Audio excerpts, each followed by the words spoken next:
Tell.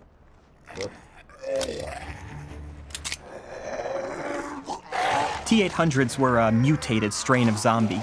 Stronger, deadlier, and harder to kill. What? It's not rocket science, people. Just use a higher caliber bullet. Die, zombie! Light 'em up!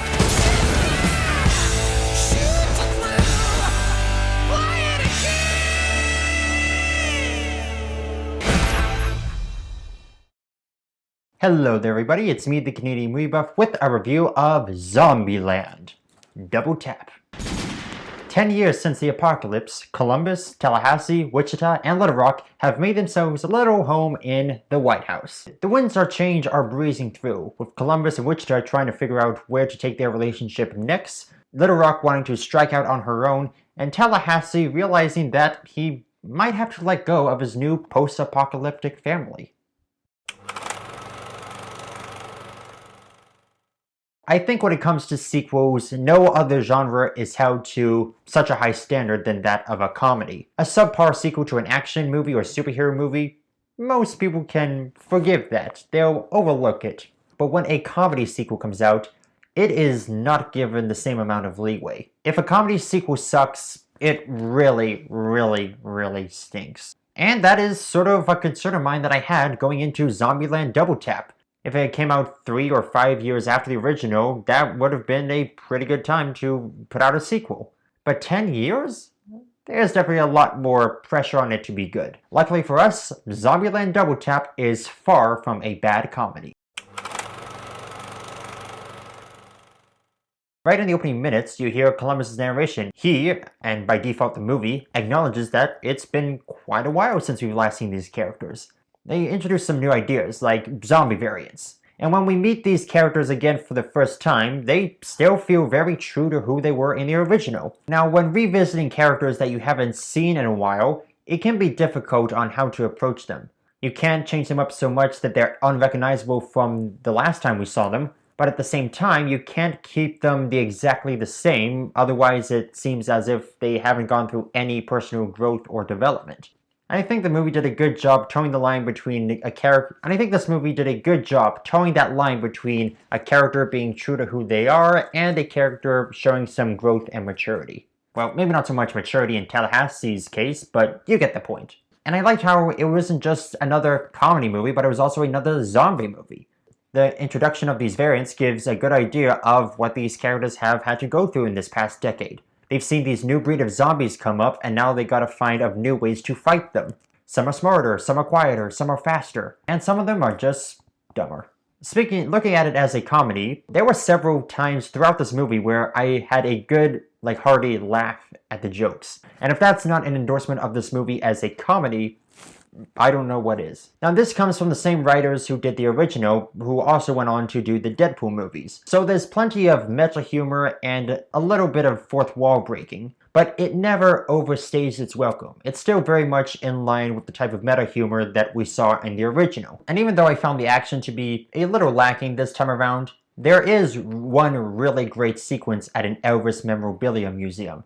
It happens, I think, a good halfway, maybe 2/3 into the movie, and there's these guys who end up turning into zombies, and there's this great one-take action sequence where they're getting chased around, trying not to get bitten, and also kill the zombies. And I feel like that entire sequence was done in one take. And if it wasn't, then they did a really good job hiding the cuts. There's no whip pans or a zoom into objects and then zoom backs. And by the end of the scene, you feel like you've watched a truly unique action sequence.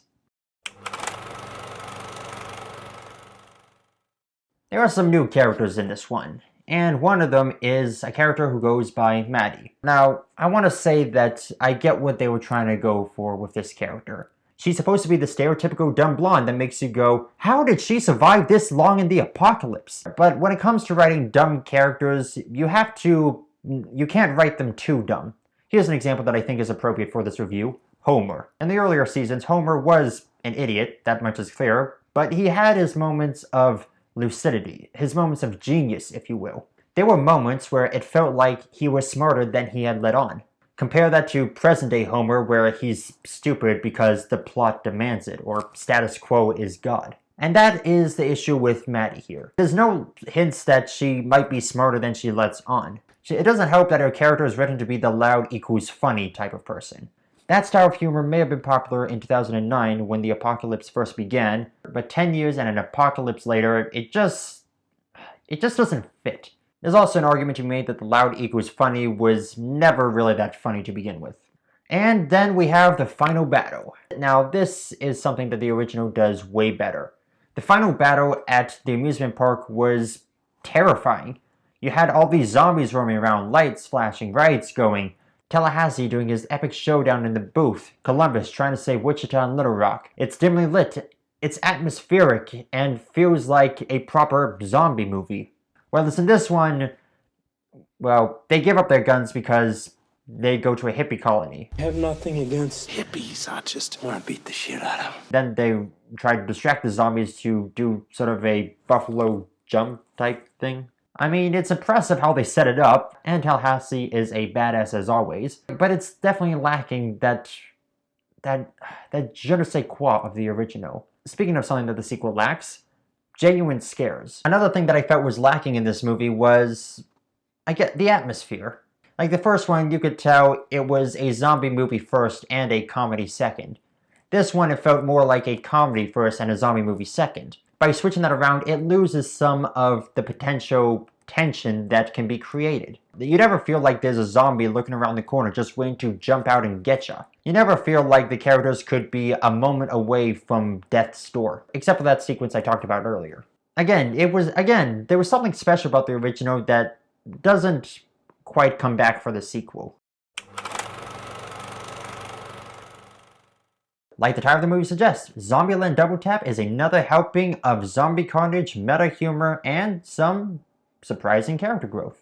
If there are plans for a third movie, I just hope they don't wait another decade to get it out. All in all, I had a lot of fun with this. The jokes were solid, the action was well choreographed, and the chemistry between the actors was spot on. I can definitely recommend seeing it at least once in theaters, but I think there's enough going for it to see it multiple times at the theater or on Blu-ray. You know, if they don't make a third one, this will be another comedy franchise that ends at the second movie. Lego Movie, Jump Street, Zombieland, Deadpool. To quote a line from that trailer, "Stop it too, you killed it." Alright, that's my review of Zombieland Double Tap. Have you seen it? What did you think about it? Leave your thoughts in the comments down below, leave a like if you enjoyed the video, subscribe and hit the bell icon if you're new here, and as always, this is the Canadian Movie Buff saying I hope you had a fantastic weekend at the movies. See ya!